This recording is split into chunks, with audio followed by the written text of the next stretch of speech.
네, 아침 저널 1부 집중 인터뷰 진행하겠습니다. 네, 더불어민주당의 최민희 의원과 함께 새 정부의 국정 운영 방향 그리고 정치 현안들 얘기 나눠보겠습니다. 의원님을 연결해 보겠습니다. 안녕하십니까, 의원님? 예, 안녕하세요. 남양주시가 화도수동 호평평내 국회의원 최민희입니다. 예, 경기도 남양주 지역구에 계신데요. 네. 최근에 그 극우 성향의 단체로 우리가 이제 알고 있는데 리박스쿨이 네. 여러 가지 이제 논란이 있는데 거기 강사들이 학교 밖 방과후 수업이죠. 그 늘봄 학교 네. 거기서 강의도 했다. 그래서 교육당국이 전수조사까지 하고 있고 그럼 강의했다 그러면 어떤 내용을 했을까? 어떤 내용을 아이들에게 가르쳤을까? 이것이 굉장히 중요한데 심각하다고 보십니까? 지금 현재 펼쳐지는 상황이? 네, 일단 리박스쿨 이름 자체가 예. 이승만 박정희. 그래서 이게 친일 역사관을 설파하고 그래서 식민지 근대화론을 아이들에게 가르치고 예. 그 외에 극우 보수적인 이데올로기를 아이들에게 주입시킨 것으로 이건 심각한 사안이라고 봅니다. 네. 그러니까 이제 위원께서는 그 늘봄학교 강사의 리박스쿨 출신들이기 때문에 어떤 내용을 했을지 이제 예상이 된다 이렇게 보신다는 거군요. 예, 그런데 저희가 밝힌 것은 몇 가지고 좀 다른 차원이 있는데 우선은 네이버 댓글 공작 관련하여 예. 그 관계된 사람이 특정 아이들을 가지고 댓글을 조작하고 좌표를 찍었다. 그래서 포털 사이트의 댓글 대응 대책이 예. 이건 근본적인 검토가 필요하다. 이런 보도 자료를 하나 냈고요. 예. 다른 거는 서울 교대가 리박스쿨 출신들에게 강사료를 지원했다. 요거를 또 하나 냈고요. 예, 그리고 그 외에 여러 가지 지금 나오는 보도 자료들을 보면 예. 정부 예산이라는 것이 서울시의 경우도 그런 신식민지 근대화론을 설파하는 관련 세미나에 지원했다는 것이거든요. 그러니까 이게 정부 예산이 곳곳에 다른 이름으로 편성되어서 내용상으로 리박스쿨 관련한 곳에 사람에게 지원됐다. 이런 사안이기 때문에 정말 심각하죠. 그리고 정부 예산이라는 게 이렇게 쓰여져도 될까. 근데 이게 곳곳에 숨겨져 있다고 보기 때문에 심각하다고 생각합니다. 그러니까 이게 이런 강사들이 왜 방과후 수업 강사로 채용이 됐는지 그런 과정에 있어서 그런 감시라든지 심사 이런 것이 제대로 안 됐다. 그러니까 앞으로 해결 방안은 그런 쪽으로 좀 개선이 필요한 겁니까? 네, 우선은 이건 해결 방안이 여러 갈래에서 진행돼야 되고 그래서 저는 요 실체가 좀 더 드러나면 국정조사가 필요한 사안이라고 봅니다. 이게 과학기술방송통신위원회뿐만 아니라 교육위 등등 여러 갈래가 그리고 기획재정이 그다음에 운영이 등이 관련된 사안이에요. 첫째는 실체 파악이 중요하다. 그런데 이것이 심각한 것은 저희가 이번 윤석열 정부의 방송 장악 과정에서 특이점을 발견한 게 있습니다. CBS, MBC 등 소위 보도 기능이 중요한 공영방송 장악은 이게 있었던 일인데 이번엔 EBS 장악에 심혈을 기울인 흔적이 있어요. 근데 EBS는 사실 교육방송이고 역할이 정해져 있기 때문에 좀 의아했거든요. 그런데 거기에 극우적 역사관을 가진 인물이 간부로 임명이 됩니다. 그래서 저희들이 보기에는 이명박 대통령 때 댓글 공작이 시작됐고요. 그런데 그 댓글 공작만 시작된 거 아니라 뉴라이트 계열의 인사들이 대대적으로 정부 주변에 진출하게 되거든요. 그래서 이게 뭔가 그러면서 종편이 생기고 그래서 그때 걱정했던 것은 이게 우리나라의 일반적인 시민의식을 친일, 보수, 극우적인 것으로 몰고 가서 결국은 내각제론자와 손을 잡으면 일본 자민당식의 그런 장기집권 구도, 보수 장기집권 구도를 꿈꾸는 여러 포석이 아니냐. 그때 걱정을 했었는데 그것의 한 갈래가 리박스쿨이 아닌가 생각해서 저는 매우 심각한 국가 전체의 정책성 문제와 연결된 사안이라고 보고 국정조사가 필요하다고 생각합니다. 알겠습니다. 자, 그리고 이제 방송통신위원회 관련해서요. 지금 의원님께서 국회 과학기술방송통신위원회 위원장이시기 때문에 네. 질문 드리겠는데 이진숙 위원장이 1인 체제입니다. 왜냐하면 김태규 부위원장이 사의를 표명했고 예. 이제 전체 회의를 할 수도 없는 상황인데 네. 어제 고등법원이 이진숙 방통위가 임명한 KBS 감사 임명 효력 정지 판결을 냈고 경찰은 법과 사용처에 대해서 압수수색을 하고 있는데 네. 그런데 그 자진 사퇴할 가능성은 없어 보입니다. 왜 그렇다고 보십니까? 일단 저는 이진숙 위원장은 두 가지 측면에서 버틸 거라고 봅니다. 예. 하나는 윤석열의 방송 장악을 위한 미션을 가지고 방통위에 왔기 때문에 그 미션을 계속 수행하려고 할 것 같습니다. 최소한 저지하고 예. 본인의 뜻대로 방송을 재편하거나 혹은 방송 정상화를 막을 것이다. 이렇게 보고 다른 한 축은 개인적으로 정치를 하고 싶은 욕망이 강한 분이라고 봐요. 예. 그래서 극우 보수 여전사로 자리매김할 기회를 잡기 위해서 방송 정상화에 저항할 것이라고 봅니다. 예. 근데 의원님께서 지난 4월이죠. 방통위 위상 확대 이 방통위법 네. 개정안도 발의했고 새 네. 정부에서 아마 과학기술정보통신부, 문체부 등과 뭐 여러 가지 개편이라든지 통합 가능성도 있기 때문에 그러면 자동으로 임기가 끝납니까? 혹시 그렇게 되면 만약에 그렇게 된다면 이진수 위원장. 정부 조직 개편을 하게 되면 예. 그 방통위는 일단 그 자체로서 기능을 못 하게 됩니다. 예. 그러면 위원 구성도 달라지게 됩니다. 예. 네, 근데 이 정부 조직 개편이 우선 핵심은 과학기술정통부, 예. 과기정통부에 AI 기능이 추가되고, 예. 그러면 과기부의 위상이 부총리급으로 장관 위상이 격상될 것 같고요. 그러면 지금 현재 과기부에 있는 유료방송 규제 기능이 있는데요. 이상하잖아요. 과기부에 유료방송 규제 기능이 있는 것이. 아, 이상합니까? 네. 이상하죠. 예. 왜냐하면 과학기술정보통신부인데 거기에 방송 규제를 하니까요. 예. 근데 요거는 역사가 있습니다. 박근혜 대통령이 미래창조부를 만들면서 그 창조 경제, 그래서 방송 콘텐츠를 통신, 방송 뭐 이렇게 ICT와 결합시키는 창조 경제적 방송 콘텐츠를 구상하면서 미래창조부의 유료방송 기능이 간 거거든요. 예. 그런데 이후에 문재인 정부도 윤석열 정부도 정부 조직 개편을 못했습니다. 그래서 약간 기형적으로 남아있는 거라 그 유료방송 규제 기능을 방통위로 가져오게 됩니다. 네.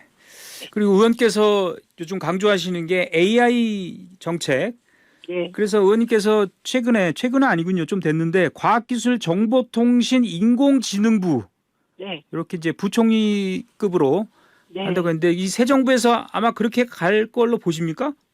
네, 기조가 그렇습니다. 그리고 AI 지금 특별위원회가 대통령 직속으로 있는데 예. 그것은 강화시키고 AI 강국위원회로 그리고 그것의 주무부처, 간사부처 같은 것이죠. 그러니까 과기부가 되는 게 순리죠. 예. 그래서 그렇게 개편이 될 것 같고요. 그러니까 정부 조직 개편이 전체적으로 진행될 것 같고 예. 그것은 곧 출범할 국정기획위원회에서 마무리 지을 것 같습니다. 국정기획위원회는 60일 정도 진행한다는 것 같습니다. 네. 그래서 뭐 AI 미래기획 수석 이것도 네. 이제 생기기 때문에 네. 상당히 중요하게 이제 그 해당 기능 부서가 이제 커질 것 같다 이런 말씀이시고요. 네. 근데 우리 국민들이 지금 관심은 이 SK텔레콤 사태이지 않습니까? 네. 2,700만 가입자의 그 정보, 중요한 정보들이 해킹을 당했기 때문에 이게 이제 과학기술정보통신부가 뭐 대책은 내놨어요. 주요 정보통신 기반 시설로 그 서버를 지정하겠다 이렇게 얘기했는데 네. 이 의원님께서도 여러 가지 이제 정책 대책이 필요하다고 하는데 가장 큰 문제를 뭐라고 보십니까? 우선 이게 통신사에 대한 전반적인 보안 여부는 저희가 별도로 점검을 시작할 거고요. 네. SKT의 경우는 이게 보안 시스템이 다른 통신사에 비해서 덜 꼼꼼하다. 이게 이번에 문제였습니다. 첫 번째. 그래서 이 관련 예산도 SKT가 적었어요. 결국은 돈이 가야 일이 되는 거잖아요. 예. 돈이 가야 조직이 커지고 조직이 커져야 일이 되는 건데 요 보안 부분이 좀 미흡했고, 그래서 예를 들면 개인정보 보안 관련하여 그것을 암호화해서 저장을 했을 경우는 조금 유출에 대한 우려를 줄일 수가 있는데 그런 부분이 부족했고요. 네. 그래서 요거는 점검을 계속 해나가야 되는 사안입니다. 그다음에 두 번째는 과기정통부와 통신사의 관계가 우리는 일반적으로 과기정통부가 규제기관인데 예. 통신사에 대해서 규제력이 있다고 보잖아요. 그런데 정통부 자체가 통신사하고 같이 커왔기 때문에 지금 말씀하신 주요 기반 시설로 지정을 해야 되는데 안 해놓은 겁니다. 네. 이건 당연한 절차예요. 그래서 이거는 과방에서 모든 의원들이 요구했어요. 즉 과기부가 정확하게 규제할 수 있게 시스템을 만들어야 되겠다. 그러면 요 과기부가 규제하려면 관련 법이 필요하잖아요. 예. 그래서 제가 곧 아마 내일 모레 중으로 요 관련된 SK 사태 후속 작업에 해당하는 법을 발의하게 될 것 같습니다. 그게 아까 말한 암호화할 것 암호화하는 걸 의무화하고 예. 개인정보 보호를 강화하는 등입니다. 예, 알겠습니다. 자, 근데 여기서 유심. 그 위약금 면제 관련하여 관심이 많으시잖아요. 예. 예, 그래서 SKT 요 해킹 사태가 터지고 저희가 청문회하고 바로 대선 운동 기간이라 과방위에 TF를 만들어서 1차, 2차, 3차 조사, 점검을 다 했거든요. 예. 그래서 이 관련된 현안 질의를 3차 조사가 마무리되는 대로 네, 다시 현안 질의를 해서 마무리를 하고 향후 대책을 마련할 생각입니다. 근데 이게 중요한 지점인데 예. 과거에는 해킹 사태가 터지면 국회에서 청문회 한 번 하고 그냥 손을 떼버렸어요. 예. 근데 저희가 계속해서 TF를 만들어서 추적하니까 과기부도 민간합동 조사기구를 만들어서 1차 조사에 그치지 않고 그게 과거는 1차 조사하고 말았는데 2차 조사를 했고 거기서 29만 개의 단말기 일련 번호가 저장된 서버에서 바이러스가 발견된 것까지 나온 겁니다. 네. 그리고 3차 조사에 지금 들어갔어요. 그래서 그 3차 조사 결과를 보고받고요. 다만 걱정하실까 봐 말씀드리면 29만 개의 단말기 일련 번호가 해킹됐다, 유출됐다는 것이 아니고요. 네. 그 서버에 바이러스가 침투된 것을 확인했다.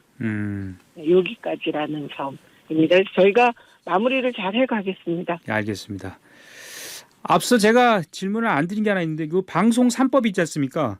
방송 3법을 오늘 상임위에서 논의하고 이게 통과될 걸로 보이는데 이 내용이 그거죠. 그러니까 이제 MBC, KBS, EBS 이사회 확대를 하고 학계 법조계 등에도 추천권을 주겠다. 이사 추천권을.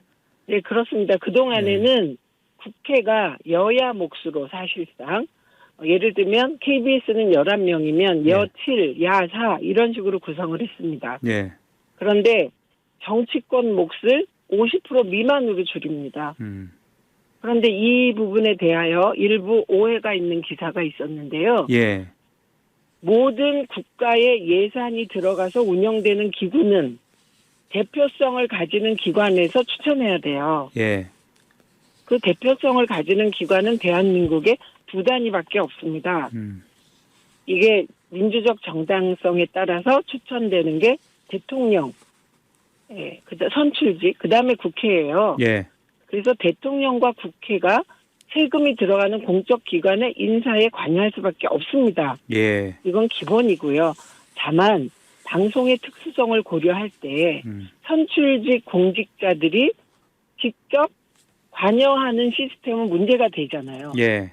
예, 그래서 국회 추천 몫을 50% 미만, 이하가 아니고요. 예. 이하는 50%가 들어가잖아요. 그래서 미만으로 줄인다. 이게 대원칙이고요.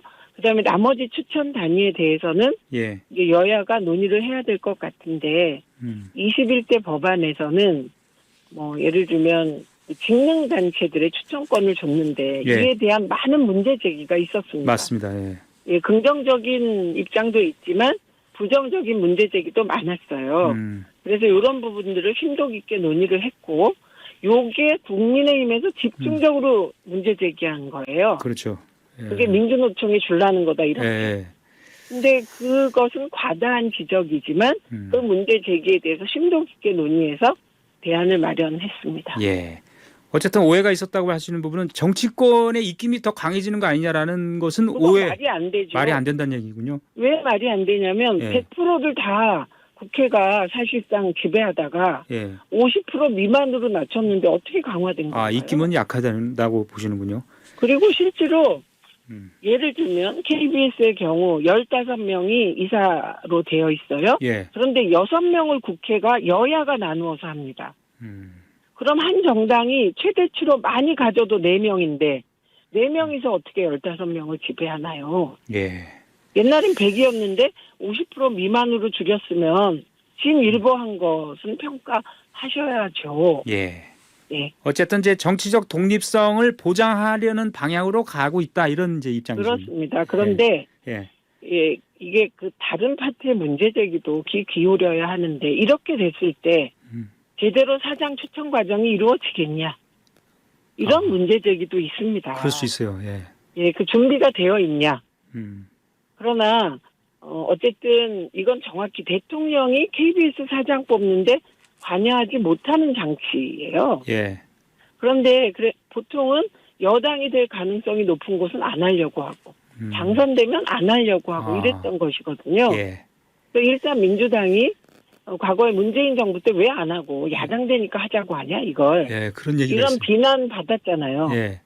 저는 국회에 없었습니다만 그건 우리가 잘못한 거다 말씀드렸고 지금 저희가 여당이 됐기 때문에 추진하겠다는 겁니다. 예, 예. 네, 그래서 긍정 요소는 긍정 요소대로 평가를 해주시고 예. 혹시 저희가 이 법안이 이제 법안 소위를 통과하고 전체회의 통과되기 전에 문제 제기할 게 있으면 문제 제기 예. 받아서 합리적인 것은 당연히 받아야죠. 그렇죠. 예, 예. 알겠습니다. 네. 지금 또 이 민정수석이 새로 이제 윤석열 정부 그 기간에는 민정수석 없앴지 않습니까? 근데 네. 다시 오광수 변호사가 이게 특수부 검사 출신이라서 예를 들어서 검사 출신들은 결국 검사 편이다 이래가지고 좀 인사에 대해서 약간 이제 비판도 일부 있는 것 같은데 어떻게 보십니까?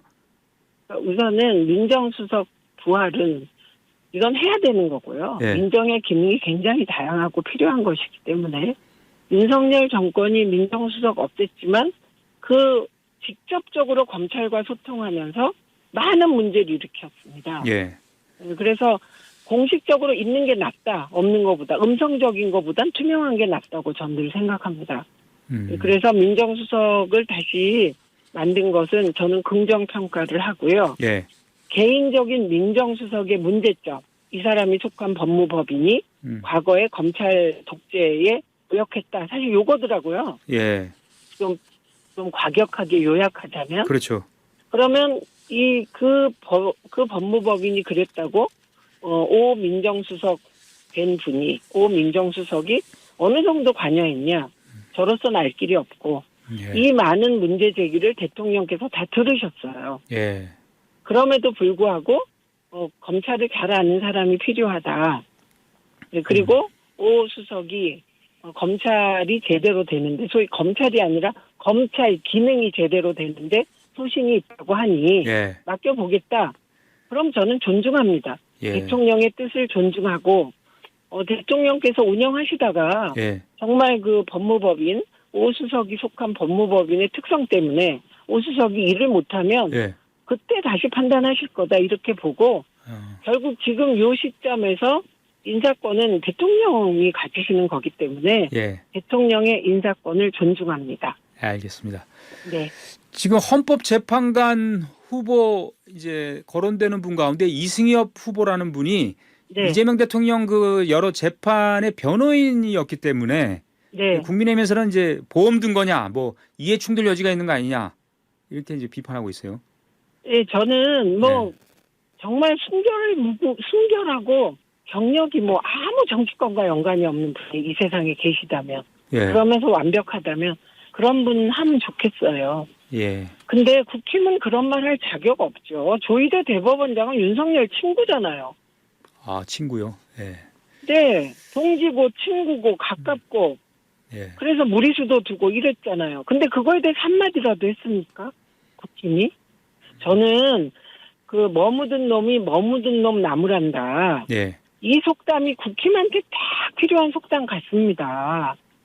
지금 저희가 대법원 대법관 임명할 때마다 그다음에 심지어 헌법재판관 예. 어떻게 했습니까? 국힘 쪽이 그 과거의 대행들이 이완규, 윤석열 동지 그리고 현 격제처장을 예. 헌법재판관을 추천하지 않았습니까? 예. 예. 네, 그래서 그런 거에 대해서 반성부터 하세요. 그리고 저는 그 정도 가지고 예를 들어 헌법재판관 못하고 대법관 못한다면 변호사들은 아무도 못 씁니다. 다 연결돼 있어요. 예. 과거에 언젠가는 정치인 누군가의 재판 변호를 했다거나 이게 예. 다 나오기 때문에 특집에 불과하다고 저는 생각합니다. 네. 의원님은 이 대통령의 그 재판 기일이 연기되거나 추후에 다시 정한다 이거에 대해서도 일단 수긍하시는 거죠?